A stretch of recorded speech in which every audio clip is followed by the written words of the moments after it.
Okay, so I'm just gonna run over my bike with you guys real quick. It's got the Groovy Skyhawk engine on it, on the 29er Mongoose Hex. I'm in my little apartment, as you can see. This is a little one. It fits right in the elevator, so I bring it up every night and park it over in that corner. It's out the way. It's convenient, saves me gas. Can't afford another car, so this works. I put about $4.50 worth of gas in it every 2 weeks into my gas tank. That's a gallon. Then buy the oil and mix it up. Run it.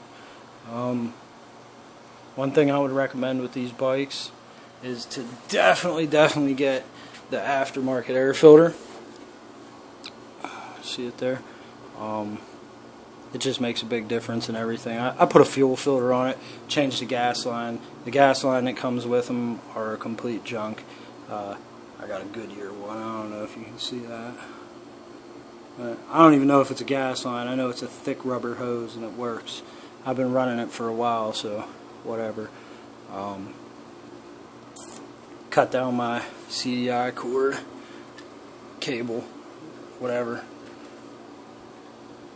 for my spark plug.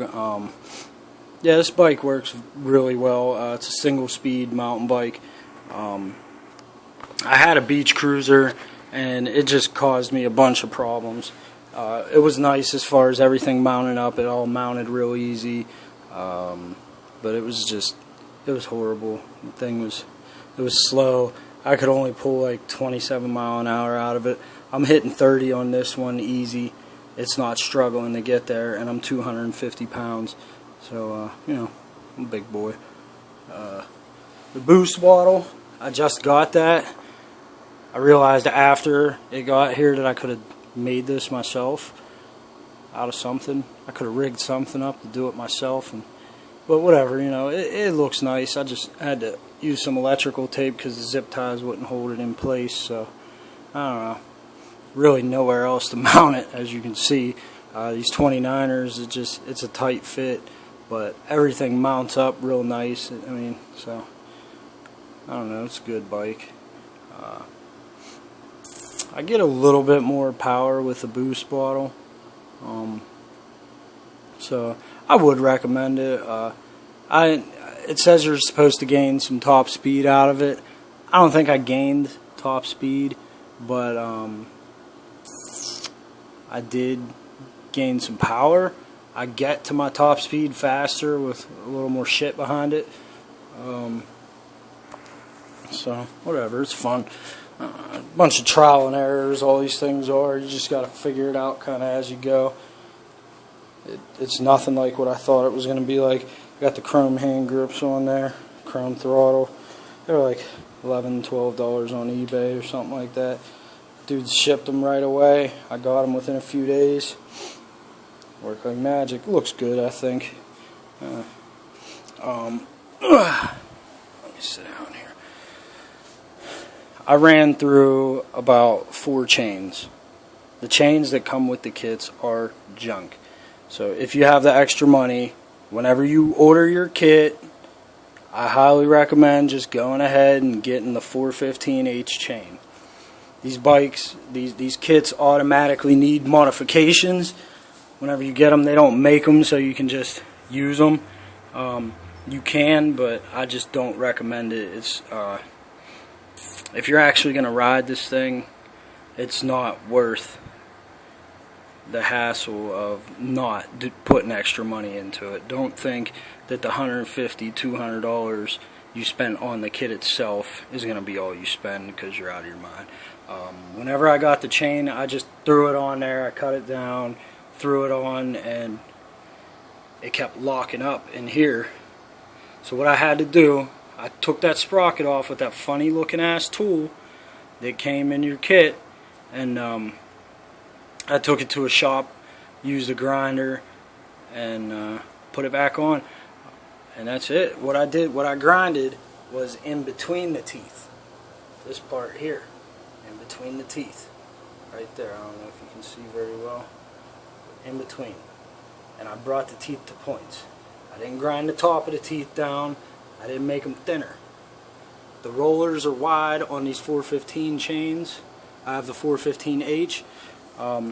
So it was getting stuck on the sprocket, so whenever it went to spin through, it was trying to pull it back up around.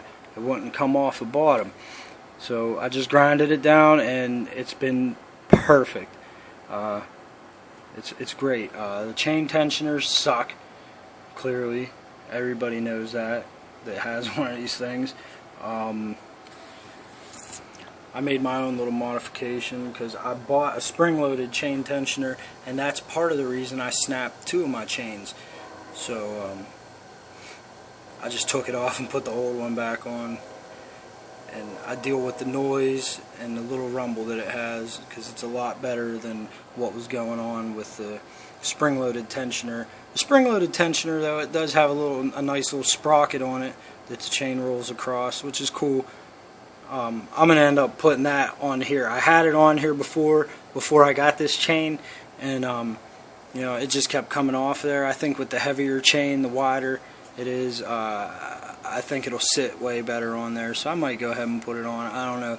I have my own little situation rigged up on this thing. As you can see, this metal plate here, I drilled a hole in the top of it because this part stops just below, which is perfect actually.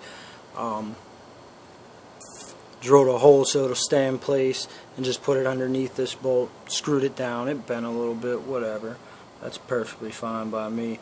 And it just stays in place. It stays right where I put it. I'm getting ready to drill a hole through this part here, right through the frame, and then put a piece, you know, a bolt through it so it doesn't wobble back and forth at all. I haven't had any problems with that, but I just don't want it to, because it'll just completely destroy your rim, and you'll probably get hurt in the process if it flips over into that, and might send you over to handlebars or something. It's just a bunch of hassle you can avoid by, you know, 10 minutes of work. It's nothing, and I'd rather prevent it than have it happen to me to find out. So just the other day, about a week ago, somebody ran me off the road with their car because I ride right into traffic like a motorcycle.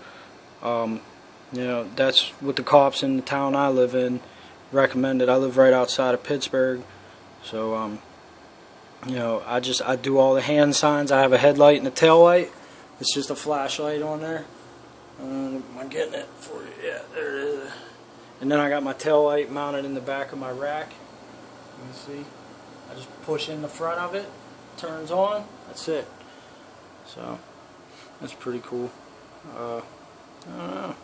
Really, that's about it. Whenever you get these things, you might as well just go ahead before you even put it on, reseal all the gaskets, just with some gasket sealer. I really recommend that because it'll just save you a lot of hassle after you put it on, and after you've ridden it. It just saves a lot of hassle, you know. And then just let it dry overnight. Don't be in a rush. You know, rushing around with these things will just get you every time. If you don't know what you're doing already, it'll get you. This thing has gotten me a couple times already. Highly, highly recommend putting some rubber where the motor mounts are at. I don't know if you can see mine. It's kind of dark in here, but I just cut some old inner tube and wrapped it around the frame, and that cut down on the vibration so much. I mean, it's just way more comfortable to ride, everything. So I don't know. All around, I really love the bike. I have a lot of fun on it. It gets me around. You know, I run my errands on it. I don't know. Whenever it's a nice day, I just go out and cruise. It's a good, you know, it's fun. So yeah. If you guys have any questions, just ask. Just post it in the comments section and ask. I'll be checking here and there, see what's going on. If I can help you, I'll help you. There is a fella that has a business that he's running on these motorized bikes, and he's a really good dude. He's helped me out a whole lot. I noticed all of his videos on there and decided to ask him a few questions one day, and he got right back to me the next day with the answers, and he's always been right every time. He's helped me out. Houston Motorized. I haven't really bought anything off him, but he has a store and I just found out that he has a store. So, but next time I need some parts, I'll probably start buying from him. I did look at his online store. His prices are fairly cheap, and they're, from what it looks to me, everything seems to be legit, and like, he's an alright dude. That's all I can say. So I want to give a shout out to him. I appreciate all the help you've given me with this thing. I've never met the guy, but he basically built my bike, his voice in my hands. That's how it went. I just followed his videos, listened to the things he told me in his responses whenever I asked him questions, and everything's worked out for me so far. So I really appreciate it, everybody on here. This is a new world of cycling, something new that's going on, so everybody's got a lot of questions. Not everybody has the answers, but we keep posting stuff and letting everybody know what's going on with these things. It might be a way bigger thing than it is. So give me a like, ask questions if you need to, comment, appreciate it. Thanks, have a good day.